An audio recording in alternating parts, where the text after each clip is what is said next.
कृष्णाय वासुदेवाय हरये परमात्मने प्रणतः क्लेशनाशाय श्रीगोविन्दाय नमो नमः। वसुदेवसुतं देवं कंसचाणूरमर्दनं देवकी परमानन्दं कृष्णं वन्दे जगद्गुरुं। श्रीकृष्ण गोविन्द हरे मुरारे, हे नाथ नारायण वासुदेव। ओम श्री गुरुभ्यो नमः। श्रवणं कीर्तनं ध्यानं हरेरद्भुतकर्मणा जन्म कर्म गुणानांच तदर्थे किल चेष्टितम्। भगवान की जो लीलाएं हैं, उन लीलाओं को सुनना, भगवान के दिव्य नाम का संकीर्तन करना, भगवान के माधुर्यमय स्वरूप का ध्यान करना, भगवान ने किस तरह से इस धरा पर अवतार लिया, क्या भगवान ने मंगलमय लीलाएं करी, उनके जो दिव्य कर्म हैं, भगवान के अंदर जो दिव्य गुण हैं, उनको प्राणी को सुनना और समझना चाहिए।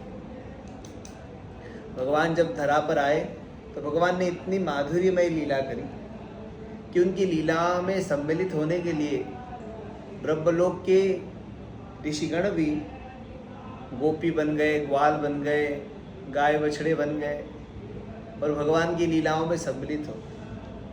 और भगवान ऐसे नटखट लीलाएं कर रहे हैं, इसे मानवीय लीला कर रहे हैं। साधारण मनुष्य समझे तो उसको लग रहा है कि पता कितना शरारती बालक है, पर जो ज्ञानी जन है, ध्यानी जन है, वही भगवान की लीलाओं को समझ पा रहे हैं। और कहीं कहीं तो वो भी अचंभित हो जाते हैं, भगवान की लीला समझ में नहीं आती। भगवान जब कृष्णावतार में आए तो भगवान माखन चुरा रहे हैं, माखन की चोरी कर रहे हैं, और माखन की चोरी करते करते दूसरों के घर पहुंच गए। किसी के भी घर पे चले जाए और माखन चुराए, और चुरा करके ग्वाल बालों को खिलाए, वहां तक तो ठीक है, वो बंदरों को खिलाने लगे। बंदरों को बुलाए या तुम खाओ। तो भगवान के बुलाने पर वो बंदर भी बड़े भाव से आ रहे हैं, अपने जीवन को कृतार्थ कर रहे हैं, क्योंकि वो बंदर भालू भी साधारण नहीं है, वो बड़े बड़े सिद्ध योगी जन हैं। वो जो ब्रज में जो ग्वाले हैं वो सिद्ध योगी जन हैं, गोपियाँ हैं वो सिद्ध योगी जन हैं, और वो भी भगवान की लीला में सम्मिलित हो गए, भगवान के साथ लीलाएं कर रहे हैं। भगवान माखन चुरा चुरा के ला रहे हैं और गोपियाँ नाराज हो रही है, और यशोदा के घर जा कर के खूब सारी गालियाँ भगवान को सुना दी। अच्छा, यशोदा जी माता जी का देखा जाए तो उनकी बड़ी आयु हो चुकी थी, बड़ी उम्र में भगवान घर पधारे थे, और उनको लगा कि इतने व्रत उपवास करने के बाद में, इतनी मन्नतों के बाद में एक तो बालक हुआ, और शरारती होने के कारण ये कितनी गालियां दे रही है, कहीं मेरे बच्चे को गाली ना लग जाए। माँ बड़ी चिंतित रहती थी और रोज भगवान की नज़र उतारती थी अलग अलग चीज़ों से, गाय की पूंछ से उतारती, और जो नज़र उतारने के साधन होते हैं उन साधनों से नज़र उतारती भगवान की। और जब गाली सुनी तो कलेजा फट गया। माता बोली, पुत्र की बुराई मेरे कस के कलेज माए, जीवन है मेरो श्याम का करी आयो है। क्या कर लिया भैया जो तुम इतनी गंदी गंदी गालियाँ दे रही हो? तुमने कहा क्या कर लिया? हमारा माखन चुरा लिया और खाए, वहाँ तक तो ठीक है, फैला दिया, बंदरों को बुला लिया, और हमारे घर में बंदर आ गए और सब हमारा घर तहस नहस कर दिया। तो वो बोली, माखन को माटले द्वार पर महर बैठी, तोली तोली ले वीर जाको जे तो खायो है। अरे कितना माखन को खाया भाई तुम्हारा? जितना लिया है सब तोल तोल के ले जाओ, इतना माखन की कमी क्या मेरे यहाँ? वो मानने को तैयार नहीं कि भगवान माखन चुरा रहे हैं। वो कह रही नहीं, हमारे बेटा ऐसा नहीं हो सकता, तुम्हारे ऐसी रिपोर्ट लिखा रही हो तुम। तो भगवान अद्भुत अद्भुत लीलाएं कर रहे हैं। तो भगवान की जो माधुर्यमयी आनंददायिनी जो लीलाएं हैं, उन लीलाओं को सुनना। भगवान कैसे धरा पर आते हैं, भगवान क्यों आते हैं? तो धर्म की रक्षा के लिए। धर्म क्या है?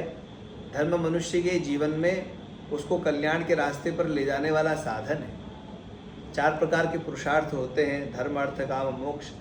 उसमें धर्म भी एक पुरुषार्थ है, और धर्ममय अर्थ धर्ममय काम यदि मनुष्य के जीवन में होता है तो इस लोक को सुखमय जीते हुए वो अपने श्रेय के मार्ग को प्रशस्त कर सकता है।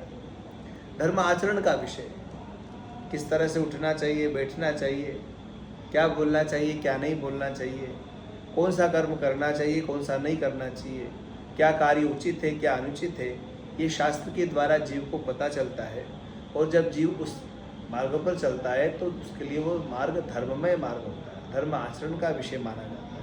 तो उस मनुष्यों में जब आचरण की कमी हो जाती है, सब अधर्म के मार्ग पे चलते हैं, मनमाना काम करते हैं, तो फिर भगवान अपनी लीलाओं के माध्यम से, अपने शुभ आचरण के माध्यम से प्राणियों को सन्मार्ग पर लाते हैं। अपनी दिव्य ऐसी लीलाएं करते हैं जिसका चिंतन करके मनुष्य अपना अंतःकरण को शुद्ध करके श्रेय के मार्ग पर अग्रसर हो सके। तो भगवान की जो दिव्य लीलाएं उनको सुनना और सदा शुभ आचरण का पालन मनुष्य को करना चाहिए। भगवान के जो प्रेमी होते हैं जब आपस में मिलते हैं तो भगवान की बातें करते हैं।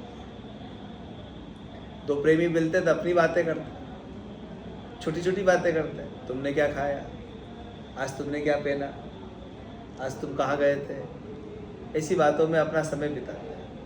और भगवान के जो भक्त होते हैं भगवत चर्चा में अपना समय बिताते हैं। परस्परानुकथनम पावनम भगवद्यशः मिथो रथिर मितत्तुष्टिर निवृत्तिर्मिथात्मनः। वे आपस में एक दूसरे से भगवत चर्चा करते हैं, भगवान के मंगलमय जो चरित्र हैं उनका अवगाहन करते हैं। इकट्ठा होकर के आपस में वो इसी में संतुष्ट हैं कि भगवान ने कैसे अवतार लिया, भगवान ने कैसे लीलाएं करी, और वो दिव्य आध्यात्मिक चर्चाओं से उनके मन में शांति का संचार होता है। स्मरन्तस्मारयन्तश्च मिथो घौघ हरम हरिम भक्त्या संजातया भक्त्या बिभ्रत्युत्पुलकाम तनुम। जब आपस में चर्चाएं करते हैं भगवत, तो भगवत चर्चा करने से उनके जैसे जैसे भगवान की चर्चा करते हैं, भगवान की चर्चा सुनते हैं, और सुनते सुनते भगवान के प्रति जब उनका प्रेम जागृत होने लगता है तो ऐसे वैसे उनके जन्मांतर की जो पाप है वो भी नष्ट होने लगते हैं। जैसे जैसे आप अग्नि के पास जाओगे अग्नि का ताप बढ़ेगा, और अग्नि का ताप बढ़ने से आपको जो ठंड लग रही थी वो दूर हो जाएगी। तो भगवान की कथा को सुनने से जीव के जो पाप है वो नष्ट हो जाते हैं। भगवान की कथा सुनने और सुनाने से, भगवान का स्मरण करने से वो उनका पाप नष्ट हो जाता है, और भगवान के प्रति उनके हृदय में प्रेम लक्षणा भक्ति उदय होती है। क्वचित रुदन्त्यच्युत चिंतया क्वचित हसन्ति नंदन्ति वदन्ति लौकिका नृत्यन्ति गायन्त्यनुशीलयन्त्यजं भवन्ति तूष्णीं परमेति निर्वृता। क्वचित रुदन्ति, वो भगवान से प्रेम करते करते इस अवस्था में पहुंच जाते हैं कि उनके मन में ये बना रहता है कि अब मैं कैसे मुझे मेरे प्राण प्रियतम मिलेंगे। अपने प्राण प्रियतम को पाने के लिए वो रोने लग जाते हैं, चिंतन करते रहते हैं, और कोई प्राण प्रियतम की कोई बात आती है तो हंसने लग जाते हैं। हसन्ते नंदन्ते वदन्ते लौकिका। भगवान के चरित्र को सुनते सुनते आंखों से आंसू आने लगते। भगवान कितने दयामय है, भगवान कितने करुणा सिंधु है, और उनके भक्त कैसे विलक्षण विलक्षण हो गए। भगवान के भक्त प्रहलाद जी को देखो, कितने छोटे से प्रहलाद जी, 5 वर्ष की अवस्था, 5 वर्ष का बालक कितना छोटा, बहुत छोटा, और 5 वर्ष की अवस्था और जो दारुण दुख उनके पिता ने दिए वो कितने कठिन थे। अरे भगवान के भजन में वो तल्लीन रहते थे, और पिताजी उनसे कहते थे तुम नारायण का भजन छोड़, और उनका नारायण का भजन तो नहीं छोड़े। वो आदत छूट जाए इसके लिए, कई बार होता ना, बच्चे की कोई आदत हो जाती है तो माँ बाप कोशिश करते हैं कि इसकी आदत छूट जाए। कई बार छोटे बच्चे की आदत होती है अंगूठे को मुंह में लेने, तो उसके माता पिता क्या करते, उस पर कई बार मिर्ची लगा देते। अरे बच्चा मुंह में रखता तो कितनी तकलीफ होती है, और उनका ध्येय होता है कि ये छूट जाए। और उसके पिता तो बड़े क्रूर थे, हिरण्यकश्यपु। वो उन्होंने जो प्रहलाद जी को दुख दिया, कष्ट दिया, वो तो वर्णन करने में ही और सुनने में ही दुख होता है कि राम कैसे उन्होंने इस कष्ट को सहन किया होगा। ऊपर पहाड़ से फेंक दिया, जब पहाड़ से फेंका तो नीचे भगवान ने फूल बिछाए, वो फूल पे गिर गए। और तेल में, गरम गरम तेल में फेंका तो पूरा गरम तेल ठंडा हो गया, पूरे फूल आ गए उसमें। हाथी के पैर के नीचे को जलवाने का प्रयास किया, अग्नि में जलवाने का प्रयास किया, विष दिया, नाक से डसवाने का प्रयास किया, क्या क्या नहीं किया, पर उन्होंने अपना भजन नहीं छोड़ा। और जैसे जैसे कष्ट बढ़ता गया, प्रभु के प्रति प्रेम भी वैसे ही बढ़ता चला गया, और हर जगह भगवान रक्षा कर रहे। और जब भगवान प्रकट हुए तो विकराल रूप, इतने विकराल रूप में थे कि देखी हिरण्यकश्यप डर गया। और जब हिरण्यकश्यप को मार दिया भगवान ने, उसकी अतड़ियों को अपने ऊपर पहन लिया, और इतनी जोरों से आवाज कर रहे, किसी की हिम्मत नहीं जाने की। प्रहलाद जी गए तो प्रहलाद जी को देखते ही भगवान शांत। विशाल काय भगवान का देह, और छोटे से 5 वर्ष के प्रहलाद जी भगवान ने उठाया, अपने से खून सने हाथों से ही भगवान ने प्रहलाद को उठा करके गोद में उठाया। अब पशु क्या होता है, जब बच्चे से प्रेम करता है ना, तो जीभ से चाट चाट के करता है। शेर जब बच्चे से प्रेम करेगा तो चाट चाट के करेगा। तो भगवान आधे नर है आधे सिंह है, नरसिंह रूप में। तो भगवान क्या कर रहे हैं, प्रहलाद जी को ना जिह्वा से चाट रहे हैं, तो जिह्वा से चाट चाट के प्रेम कर रहे हैं। चिंतन करो वो कितनी दिव्य अवस्था होगी। छोटे से प्रहलाद जी और विशाल भगवान, और अपनी जंघा पे बिठा रखा है, और भगवान प्रहलाद जी को अपनी जीभ से चाट प्रेम कर रहे हैं। कितना प्रेम भगवान ने अतड़ियाँ क्यों पहन ली, तो महापुरुष इसमें कहते हैं कि भगवान ने देखा ये हिरण्यकश्यप के एक अंश से ये ऐसा प्रहलाद हो गया कि मेरे को आना पड़ा, कहीं ऐसे और प्रहलाद ना हो, इसलिए वो पूरी आंतड़ियों को अपने ऊपर पहन लिया कि इसका एक छोटा सा अंश है, इसने पूरे ब्रह्मांड को हिला दिया। अगर और कई प्रहलाद हो जाते तो क्या होता। और भगवान प्रहलाद जी से बड़ा प्रेम कर रहे हैं, स्नेह कर रहे हैं, और हाथ जोड़ करके प्रहलाद जी से माफी मांग रहे हैं। बोल रहे हैं, वेदम वपु क्वच वय सुकुमार मेतत् क्वेमा प्रमत्त कृत दारुण यातनास्ते नालोचितो ही विषयो यमभूत पूर्व क्षंतव्य मंग यदि में समयो विलंब। हे लाल, तुम्हारा शरीर कितना कोमल शरीर है, सुकुमार में तत् छोटी अवस्था है, ओ क्वेमा प्रमत्त कृत दारुण यातनास्ते, और ये कितनी दारुण यातनाएं, कितनी कठिन कठिन यातनाएं तुम्हारे पिता ने तुमको दी। आज तक ऐसी किसी को यातना नहीं मिली, और हे प्रहलाद तूने मेरे लिए सब सहन कर लिया। बेटा मुझे आने में विलंब हो गया, मुझे तो कब का आ जाना चाहिए था, पर मैं आज जो आने में मुझे विलंब हुआ उसके लिए हे प्रहलाद मैं तुमसे क्षमा मांगता। भगवान क्षमा मांग रो रहे हैं, भगवान उसके साथ उसको गले से लगा रहे और जीवा से चाट रहे हैं। तो उनकी इसी दयालुता, जब भक्त लोग उनकी इसी दयालुता को सुनते हैं तो रोने लग जाते हैं, उनका चिंतन करते करते हंसने लग जाते हैं कि ऐसी कोई माधुरी लीला भी करते हैं, हंसने वाली भी बड़े विलक्षण है। एक गोपी थी, तो वो गोपी वृंदावन में रहती थी। तो एक दिन यमुना किनारे ध्यान कर रही थी, तो नारद जी वहाँ से गुजरे और उन्होंने देखा कि गोपी ध्यान कर रही है।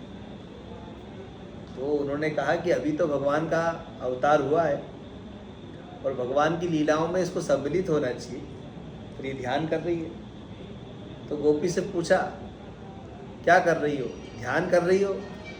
तो वो गोपी बोली, अरे बाबा मैं कोई ध्यान वान नहीं कर रही हूँ, मैं तो परेशान हो गई। नारद जी ने पूछा भाई किससे परेशान हो गई? तो वो कहने लगी कि मैं ये जो श्याम सुंदर है ना, नंद का लाला, इससे परेशान हो गई महाराज। नारद जी ने पूछा भाई क्या करा भगवान ने? तो महाराज आज सुबह की बात है, मैं दूध निकाल रही थी, भगवान प्रकट हो गए और बोला भाभी मुझे भूख लगी है, दूध पिलाओ। तो हमने कहा ठीक है लाला बैठ जाओ दूध पिला। तो मैं दूध की गगरी लेकर के पिला रही थी और भगवान अंतर ध्यान हो गए, इतने में मेरी सास आ गई और उसने देखा कि सारा दूध जो है जमीन पे ढूल गया, क्योंकि मैं आँख बंद करके उनका चिंतन करते हुए दूध पिला रही थी। भगवान कब भाग गए पता ही नहीं चला और उसने मुझे खूब गालियाँ सुनाई। और फिर मैं धान कूट रही थी, तब भगवान प्रकट हो गए और मेरे से बात करने लग गए। तो मैं लाला से बात करने लग गई और बात करने में इतनी ध्यानमग्न हो गई कि भगवान कब अंदर ध्यान हो गए पता नहीं चला। इतने में फिर मेरी सास आई और देखा कि मैं पागल सी अकेली अकेली बात कर रही हूँ। तो उसने फिर मुझे डांटा और कहा कि जा कुछ काम नहीं करती है, यमुना में से जल भर ला। तो यमुना में जल भरने के लिए उसने मुझे मटका भी बड़ा सा दिया। मटका लेकर के आई और लेकर के पानी जब भर करके उसको उठाना था तो मटका बड़ा था, भारी था, उठ नहीं रहा था। भगवान प्रकट हो गए। भगवान ने कहा भाभी मैं हाथ लगा देता हूँ। तो हमने कहा लाला हाथ लगा दे। हाथ लगाने के चक्कर में मेरे भी हाथ लगाया भगवान ने और आधा ही हाथ लगाया और वो भगवान तो अंतर ध्यान हो गए और मटकी संभली नहीं और फूट गई। अब ये जो फूट गई है मटकी, अब मैं चिंतन कर रही हूँ कि अगर मैं घर जाऊँगी तो फिर मेरी सास मेरे को गालियाँ सुनाएंगी। तो पहले जो ये कृष्णाकाराकारित वृत्ति बन गई है, ये अंदर से वो बाहर आ जाए पर नहीं आ। और जब ऐसी दिव्य भगवान की लीलाएं भक्त सुनते हैं तो हंसते लगते हैं। क्वचित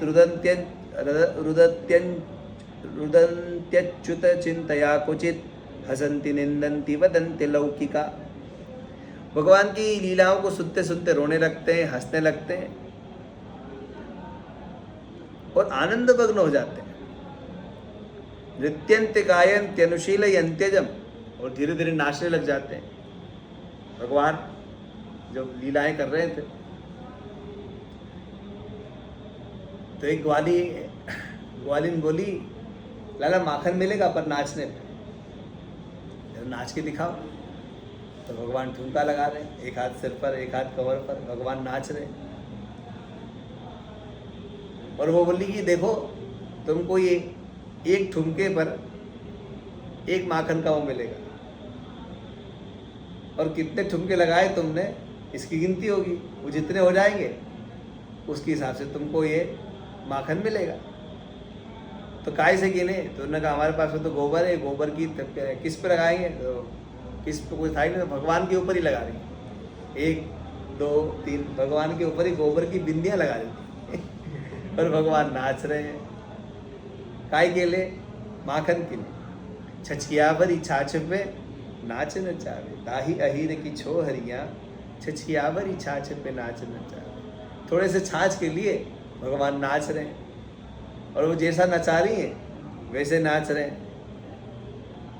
जब इन लीलाओं को भक्त सुनते हैं तो भक्त भी भगवान की लीलाओं में इतने तल्लीन हो जाते हैं कि वो नाचने लग जाते हैं।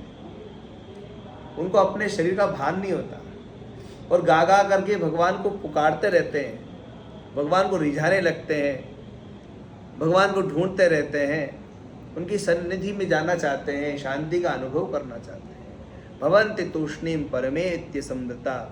और भगवत अनुभूत होते होते कई बार चुप हो जाते हैं, लोग उनसे पूछते वो बोलते ही नहीं, उस दिव्य अवस्था में पहुँच जाते हैं भगवान का चिंतन करते करते। इति भागवतान् धर्मान् शिक्षन् भक्त्या तदुत्थया, नारायण परो माया मंजस्तरति दुस्तराम। ऋषिराज ने कहा कि देखो राजन, जो भगवान की लीलाओं का चिंतन करता है, भगवान की आराधना उपासना करता है, भगवान के प्रति उसके हृदय में प्रेम लक्षणा भक्ति जागृत हो जाती है, प्रेम जागृत हो जाता है, वो भगवान को अपना मान लेता है, तो वो ये भगवान का हो गया, भगवान को उसने अपना मान लिया, भगवान की सेवा शुश्रूषा में अपने जीवन को समर्पित यदि उसने कर दिया तो माया को अनायास ही पार कर पाता। वरना इस माया के पंजे से निकलना बड़ा कठिन है। पर जो भगवान के शरणागत हो जाता है वो इस दुरस्तर माया से भी पार हो जाता है। राजोवाच नारायणाभिधानस्य ब्रह्मणः परमात्मनः निष्ठामहर्थ नो वक्तुम यूयम ही ब्रह्मवित्तमा। राजा ने पूछा, भगवत आप मुझे बताइए कि जिनका वर्णन आपने नारायण नाम से किया है उनका स्वरूप क्या है, वे कैसे हैं, कौन है, कहाँ मिलते हैं, वे कहाँ रहते हैं, आप उनके विषय में थोड़ा तो बताइए, उनकी क्या महत्ता है। तो पिप्पलायन नाम के एक ऋषि थे, उन्होंने अब आगे वर्णन करना शुरू किया। पिप्पलायन उवाच, उन्होंने कहा देखो राजन, ये जो संसार है इसकी सृजना जिनसे होती है वो नारायण है। ये संपूर्ण संसार जिनसे बना है भगवान से। संसार को मूल रूप से बनाने वाले कौन है, तो भगवान है। उन्होंने इस संसार की सृजना करी है और वो ही संसार का पालन कर रहे हैं और अपने अंदर संसार को एक समय के बाद में वो ही लीन कर लेते हैं। और निमित्त उपादान कारण ब्रह्म है, वही नारायण है। स्तुत्योद्भव प्रलय हेतुरस्य यस्वप्न जागर सुषुप्तिषु यत् सद् बहिश्च देहेन्द्रिया सुहृदयानि चरन्ति येन सज्जीवितानि तद्वेहि परम नरेंद्र।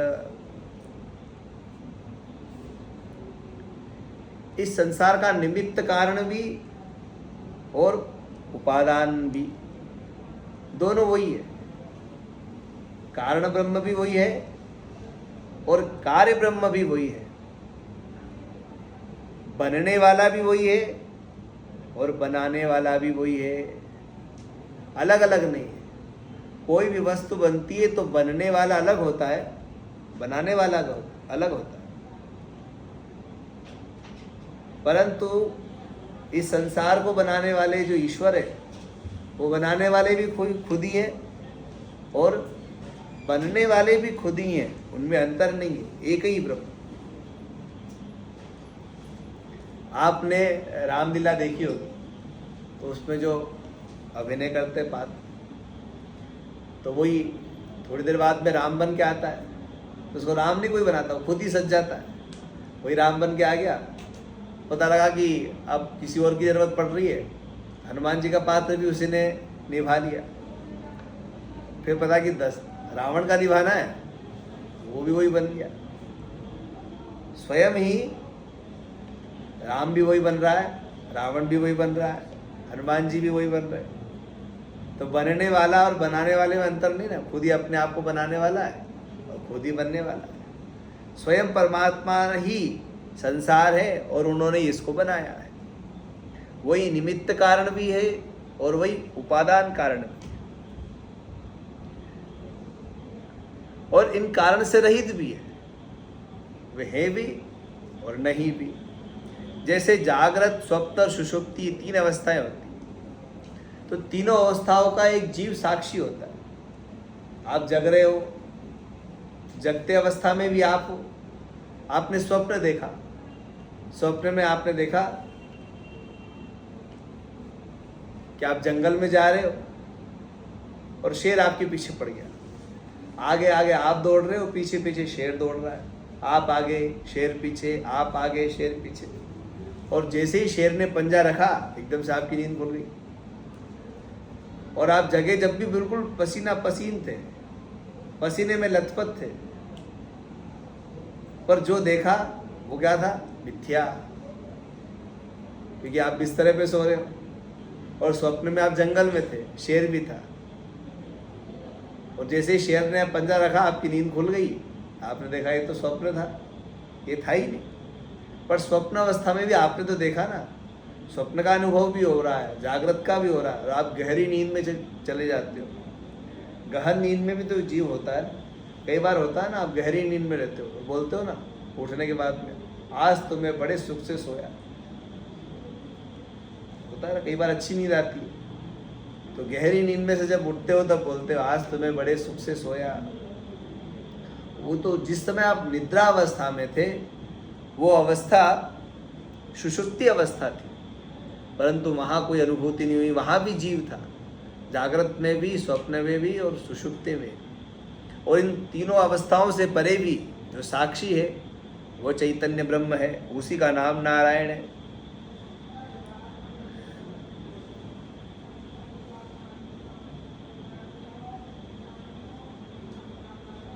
देहेन्द्रिया सुहृदयानि चरन्ति केन, और वो परमात्मा सब अवस्थाओं में रहने के कारण लगता ऐसा है कि इनसे ले पाए मान, पर होता नहीं है।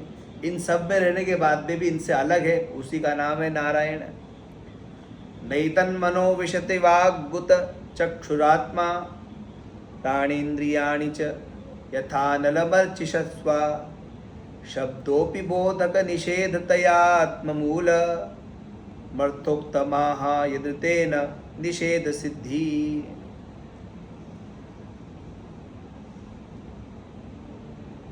चिंगारियां होती हैं, तो चिंगारियां ना तो अग्नि को प्रज्वलित करती है और ना उसको प्रकाशित करती है और ना उसको जला सकती है, क्योंकि चिंगारियां अग्नि ही तो है, अग्नि से पृथक नहीं है, पर वो अग्नि को प्रकाशित नहीं कर सकती। चिंगारियां छोटी छोटी होती और ना ही उसको जला सकती है, छोटी है। वैसे ही वो परम तत्व आत्म स्वरूप में ना तो उसमें मन की गति है, ना वाणी की गति है, ना नेत्र की गति है, ना बुद्धि उसके विषय में सोच सकती है, और प्राण इंद्रियां तो उसके पास तक जा भी नहीं सकती। इसीलिए वेद ने ब्रह्म के विषय में नेति नेति का हम नहीं जानते।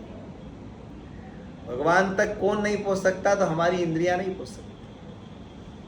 भगवान ने जब अपना अद्भुत रूप अर्जुन को महाभारत के मध्य दिखाया, भगवान ने विराट रूप दिखाया, और जब भगवान विराट रूप अर्जुन को दिखा रहे हैं तो भगवान ने अर्जुन से कहा, देखो अर्जुन, मैं कहाँ नहीं हूँ, सब जगह हूँ। पर अर्जुन ने कहा, महाराज आप तो दिख ही नहीं रहे, आप नहीं दिख रहे हो। तो भगवान बोले, अरे अर्जुन, ये चमड़े के नेत्र से नहीं दिखूंगा मैं। कैसे? उनका दिव्यम ददामिते चक्षु, मैं तुझे दिव्य नेत्र प्रदान करता हूँ, उस दिव्य नेत्र से ही तू मुझे देख सकता है, इन नेत्रों से नहीं। और जैसे क्योंकि इन नेत्रों में तो दोष भरा हुआ ना, हमारे नेत्रों में दोष है। हम दोष नहीं होता तो हम कैसे किसी को बोलेंगे ये खराब है।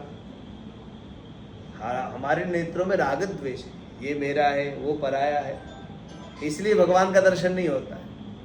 और जिस दिन आपके नेत्रों से ये समस्या दूर हो जाएगी, राग द्वेष दूर हो जाएगा, नेत्र निर्मल हो जाएंगे, निर्दोष हो जाएंगे, तो निर्दोष और निर्मल नेत्र से भगवान का दर्शन होता है, भगवत अनुभूति होती है। जैसे ही आपके नेत्र निर्दोष होंगे, निर्मल होंगे, भगवान का साक्षात्कार होगा। और जब तक नेत्र निर्दोष नहीं है, निर्मल नहीं है, तब तक भगवत अनुभूति या भगवत दर्शन संभव नहीं। उन्होंने कहा कि इंद्रियां भगवान तक नहीं पहुंच सकती, मन समेत जाई ना वाणी, मन भी नहीं पहुंच सकता, क्योंकि मन भी राग द्वेष से भरा हुआ है। मन किसी के प्रति प्रेम करता है, किसी के प्रति द्वेष। तो जब ये मन भी निर्मल होगा, क्योंकि भगवान ने कहा, निर्मल मन जन सो मोहि पावा, मोहि कपट छल छिद्र न भावा। जिसके अंदर कपट नहीं है, छल छिद्र नहीं है, जिसका मन निर्मल हो चुका है, उन्हीं को भगवत अनुभूति होती है। उसके अतिरिक्त दिव्य अनुभूतियां नहीं हो सकती। और ये जो माया है, ये बड़ी विलक्षण है। इनके अंदर 3 गुण है, सात्विक गुण, राजसिक गुण और तामसिक गुण। सत्वम रजस्तम इति तिव्रदेकमादौ सूत्रम महानहमिति प्रवदन्ति जीवम ज्ञान क्रियार्थ फलरूपतयोरुशक्ति ब्रह्मैव भाति सदसच्चतयो परम यत्। श्री राम जय राम, जय जय राम की जय।